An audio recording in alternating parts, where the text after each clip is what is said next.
Jharkhand academic council JAC ने शुक्रवार को 10वीं बोर्ड का रिजल्ट जारी कर दिया है। इस बार 90.39% स्टूडेंट पास हुए हैं। टॉप में 3 में 4 लड़कियां हैं। सभी हजारीबाग की इंदिरा गांधी बालिका हाई स्कूल की है। झारखंड टॉपर ज्योति सना ज्योति को 99.2% नंबर मिले हैं। सेकेंड टॉपर सन्ना संजूरी को 98.6% अंक मिले हैं। थर्ड टॉपर करिश्मा सृष्टि सौभाग्य को 98.4 नंबर प्रतिशत मिले हैं। 10वीं रिजल्ट में टॉप 10 में 44 छात्र छात्राएं शामिल रही। इनमें से 19 छात्र छात्राएं हजारीबाग की इंदिरा गांधी बालिका हाई स्कूल की है। 3,38,398 स्टूडेंट परीक्षा में पास हुए हैं। इनमें से 20,51,010 छात्र फर्स्ट डिवीजन से पास हुए हैं। 1,53,733 स्टूडेंट सेकेंड डिवीजन से पास हुए हैं। सिर्फ 19,555 छात्र थर्ड डिवीजन से पास हुए हैं। लू की चपेट में झारखंड। उत्तर पश्चिमी की शुष्क हवाओं ने बढ़ाई गर्मी। 15 जून तक ऐसा ही रहेगा मौसम। झारखंड में लगातार गर्मी बढ़ रही है। राज्य का लगभग आधा हिस्सा गर्म हवाओं की चपेट में। अधिकतम तापमान की हर दिन बढ़ता ही जा रहा है। मौसम विज्ञान केंद्र के रिपोर्ट के अनुसार पिछले 24 घंटे में राज्य का मौसम शुष्क रहा। सबसे अधिक उच्चतम तापमान सरायकेला का रहा। यहाँ 43 डिग्री सेल्सियस चेटरेंज दर्ज किया गया है। वही सबसे कम तापमान गोड्डा जिले का रहा है, जहां 20.8 डिग्री सेल्सियस तापमान दर्ज किया गया है। मौसम विज्ञान ने अपने पूर्ण अनुमान में कहा है कि जिस तरह का मौसम अभी चल रहा है, ऐसी स्थिति पूरे माह रहने वाली है। मई में 15 जून तक गर्मी रहेगी। मौसम विज्ञान केंद्र के रिपोर्ट के मुताबिक उत्तर पश्चिमी चल रही शुष्क हवाओं के कारण झारखंड का आधा हिस्सा लू की चपेट में आ गया है। अधिकतम तापमान बढ़ रहा है और गर्म हवाएं चल रही है। लोगों का जीना मुहाल हो गया है। रिपोर्ट के मुताबिक 19 अप्रैल यानी आज रांची और खूंटी का अधिकतम तापमान 38 डिग्री सेल्सियस, 20 अप्रैल को 39 डिग्री सेल्सियस और 21 अप्रैल को 40 डिग्री सेल्सियस तक जा सकता है। हालांकि अपने पूर्ण अनुमान में बदल जाने की बात मौसम विभाग ने की है। 22 अप्रैल को हल्के बादल छा रह सकते हैं। वहीं झारखंड के दक्षिणी हिस्से में विशेष रूप से सिमडेगा, पश्चिमी शिवभूमि और सरायकेला में हल्के दर्ज की बारिश हो सकती है। मौसम में यह परिवर्तन थोड़ा सा राहत दे सकता है। मौसम विज्ञान केंद्र में वैज्ञानिक अभिषेक आनंद के अनुसार 21 अप्रैल को सरायकेला, गोड्डा, पाकुड़ तथा पूर्वी सिंहभूम में अधिकतम तापमान 44 डिग्री सेल्सियस तक पहुंच सकता है, जबकि पश्चिमी सिंहभूम, धनबाद, बोकारो, देवघर, चतरा, पलामू और गढ़वा में अधिकतम तापमान 45 डिग्री सेल्सियस तक पहुंच जा सकता है। भीषण गर्मी को देखते हुए मौसम विज्ञान ने लोगों को एहतियात बरतने को कहा है। केंद्र की ओर से सलाह भी जारी की गई है, जिसमें कहा गया है कि बहुत जरूरी ना हो तो दिन में 11 बजे से दोपहर 3 बजे तक घर से बाहर निकलने से बचे। अगर निकलना जरूरी हो तो टोपी पहनकर या छाता लगाकर चले। शरीर में पानी की कमी न होने दे। बच्चों और बुजुर्ग का इस गर्मी में विशेष ध्यान रखना होगा। श्रमिक जो भी भारी काम करते हैं उन्हें दोपहर में 11 बजे से 3 बजे तक बचना चाहिए। संभव हो तो नियमित पानी पीते रहें। गर्मी में इस बार बिजली संकट नहीं। रांची में पीक आवर में 340 मेगावाट की मांग। राहत यह कि शहर को मिल रही है जरूरत की पूरी बिजली।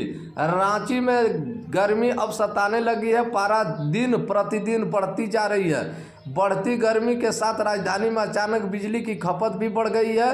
रांची में इन दिनों पीक आवर में बिजली की मांग 340 मेगावाट तक पहुंच गई है, जो कि अब तक की सबसे अधिक। इसमें पहले रांची में औसत 260 से 280 मेगावाट बिजली की डिमांड पीक आवर में थी। इसके पीछे का कारण यह है कि घरों में, कार्यालय में एक कूलर और पंखे ज़्यादा संख्या में चल रहे हैं। हालांकि अब तक अच्छी बात यह है कि रांची में डिमांड के अनुरूप बिजली की सप्लाई की जा रही है। इसी की वजह से लोड शेडिंग की समस्या नहीं आई है। जेबीएलएस के अधिकारी लगातार इसकी मॉनिटरिंग कर रहे हैं। शहर के किसी इलाके में बिजली की समस्या हो, किसी भी इलाके में बिजली की समस्या हो तो इसके लिए जेबीएनएल के अधिकारी लगातार काम कर रहे हैं। रांची में भूगर्भ जल का दोहन रोकने की तैयारी, सभी भवनों में बनाना होगा रेन वाटर हाउसिंग सिस्टम, जांच करेगा निगम। बेंगलुरु में व्याप्त जल संकट को देखते हुए रांची अभी से अलर्ट मोड पर आ गया है। शहर के सभी भवनों व घरों में रेन वाटर हार्वेस्टिंग सिस्टम बनाने की सलाह दी गई है। फिलहाल 300 वर्ग मीटर से अधिक क्षेत्रफल में बनने वाले भवनों में ही रेन वाटर हार्वेस्टिंग सिस्टम बनाना जरूरी है। मतलब करीब 7 डिसमिल जमीन पर बनने वाले घरों के लिए हार्वेस्टिंग सिस्टम बनाना होता है। इसमें कम क्षेत्रफल में बनने वाले भवन इसमें मुक्त हो जाते हैं, जबकि नगर निगम से स्वीकृत होने वाले नक्शा में 80% छोटे भवन होते हैं। 3 से 5 डिसमिल जमीन पर अधिकतम घरों पर निर्माण होता है। इस वजह से अधिकतम घरों में बोरवेल कराकर जमीन से पानी तो निकाला जा रहा है, लेकिन वर्षा जल का संकट नहीं किया जा रहा। इसे देखते हुए निगम प्रशासन के निर्देश पर टाउन फ्लार ने सभी लाइसेंसी टेक्निकल पर्सनल को ईमेल भेजकर साफ कहा है कि सभी भवनों में रेन वाटर हार्वेस्टिंग बनाने पर जोर दें, जिसे भवन में नक्शा में मेन वाटर हार्वेस्टिंग बनाने वाले को लेआउट बताया जाता है, उनमें भी अनिवार्य रूप से सिस्टम बनवाएं। हाउसिंग सिस्टम बनवाने की जिम्मेवारी भी संबंधित हाउसिंग सिस्टम बनने के बाद सभी रिपोर्ट भी निगम को देने के लिए कहा गया, ताकि भवन मालिक को अधिकतम टैक्स देने से मुक्ति मिले। जमीन घोटाला मामला, अब तक 1.25 करोड़ कैश व 266 करोड़ की संपत्ति जब्त, बैंक में जमा 3.56 करोड़ फ्रीज। रांची में हुए जमीन घोटाला मामले में परिवर्तन निदेशालय ईडी ने अब तक पूर्व सीएम हेमंत सोरेन, एआईएस अधिकारी छवि रंजन और कारोबारी अमित अग्रवाल सहित 22 आरोपियों को गिरफ्तार किया है। कुल 51 छापेमारी और 9 सर्वे 1.25 करोड़ रुपए जब्त किए हैं। वही आरोपी में बैंक खाते में मिले 3.56 करोड़ रुपए को फ्रीज कर दिया गया है। जांच एजेंसी ने गुरुवार को इस घोटाले में आधिकारिक रूप से बयान जारी कर जानकारी दी है। ईडी ने बताया कि 1 साल में 266 करोड़ रुपए की अंचल संपत्ति भी जब्त की गई है।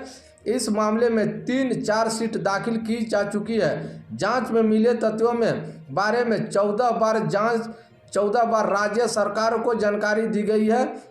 सरकार से एफआईआर दर्ज करने की अनुशंसा की गई है। ईडी ने कहा कि हेमंत सोरेन और बड़गाई अंचल के तत्कालीन राजस्व उप निरीक्षक भानु प्रताप प्रसाद को बरियाती रोड की 8.86 एकड़ जमीन हड़पने और अपराध से आय प्राप्त करने के मामले में गिरफ्तार किया गया था। उस जमीन को भी जब्त कर लिया गया है, जिसकी कीमत 31 करोड़ रुपए है। ईडी ने बरियातू स्थित जमीन मामले में 2 दिन पहले झामुमो नेता अंतु तिर्की और जमीन कारोबारी विपिन सिंह, प्रिय रंजन सहायक व इरशाद अंसारी को गिरफ्तार किया गया था। इसी चारों ईडी ने कोर्ट से पूछताछ के लिए 7 दिनों की रिमांड मांगी थी। पीएमएलए की विशेष अदालत ने ईडी को 5 दिनों तक इनसे पूछताछ की अनुमति दी है।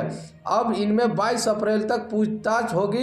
ईडी ने इससे पहले 9 अप्रैल को गिरफ्तार सद्दाम हुसैन और अफसर अली उर्फ अफसू खान को भी रिमांड पर लेकर पूछताछ कर रहा है। अब ईडी सभी को एक दूसरे के सामने बैठाकर जमीन घोटाला मामले में पूछताछ की तैयारी में है, ताकि यह पता चल सके कि किसके किन प्लॉट की फर्जी डीड व दस्तावेज तैयार कराए। रिमांड पर लिए गए सभी आरोपियों पर जमीन के मूल दस्तावेज, हेराफेरी, छेड़छाड़ करने व जलसाजी करने से सीएनटी एक्ट के संबंधित प्रतिबंधित क्षेत्रीय जमीन एवं प्रकृति बदलकर गलत तरीके से उसकी खरीद बिक्री करने का आरोप है। पहली बार बड़े दलों ने महिला प्रत्याशी पर जताया भरोसा। भाजपा ने 3, कांग्रेस 2 और झामुमो राजद ने 1-1 को दिया टिकट। लोकसभा चुनाव में पहली बार बड़े दलों ने महिला प्रत्याशी पर भरोसा जताया है। झारखंड की 6 सीटों पर 7 महिला उम्मीदवार चुनावी मैदान में उतरी है। एनडीए ने 3 और ईडी अलायंस ने 4 महिलाओं को मौका दिया है। लेकिन दलवार भाजपा ने सबसे ज़्यादा 3 महिला उम्मीदवार को टिकट दिया है। दूसरे नंबर पर कांग्रेस है। कांग्रेस ने 2 महिला प्रत्याशी को उतारा है। झामुमो और राजद ने 1 को टिकट दिया है। भाजपा से अन्नपूर्णा देवी, कोडरमा से सीता सोरेन, दुमका से गीता कोड़ा और सिंहभूम लोकसभा सीट से चुनाव लड़ रही है। कांग्रेस ने महागामा विधायक दीपिका पांडे सिंह, गोड्डा और बेरमो विधायक अनूप सिंह पत्नी अनुपमा सिंह को धनबाद से प्रत्याशी बनाया है। झामुमो ने जोबा माझी सिंहभूमि और राजद से ममता भूइयां पलामू की उम्मीदवार है। ममता पूर्व मंत्री दुलाल भूइयां के छोटे भाई की पत्नी है। सिंहभूमि सीट पर भाजपा की गीता और झामुमो की जोबा से सीधी टक्कर है। हालांकि सातों महिला उम्मीदवार की राजनीतिक दृष्टिभूमि काफ़ी मजबूत है। ऐसे में 6 सीटों का मुकाबला है। सिंहभूमि लोकसभा सीट पर 2 महिलाओं से सीधी टक्कर होगी।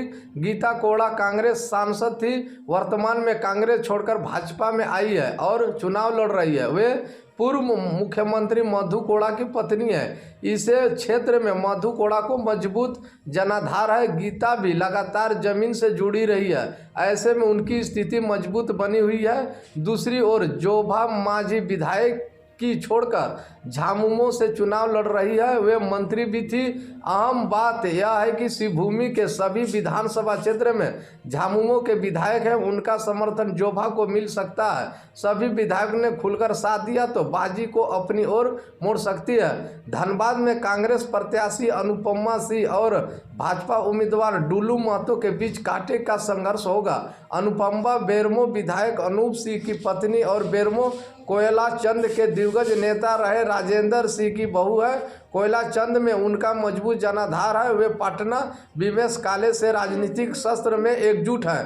भाजपा में पीएनएल सी को टिकट कटने के बाद एक वर्ग से पार्टी नाराज चल रहा है, उनका समर्थक अनुपमा को मिल सकता है। दूसरी ओर बाघरा में विधायक डुलू महतो को लोकसभा चुनाव लड़ रहे धनबाद कोयला चंद में उनकी पकड़ मजबूत है, जमीन से जुड़े नेता हैं। भाजपा के शहरी कार्यकर्ताओं का खुलकर साथ मिला तो राजनीतिक भी हवा रुख बदल सकते हैं। दुमका सीट पर चाचा भतीजी से चुनावी की लड़ाई है। सीता सोरेन भाजपा की प्रत्याशी झामुमो से विधायक थी।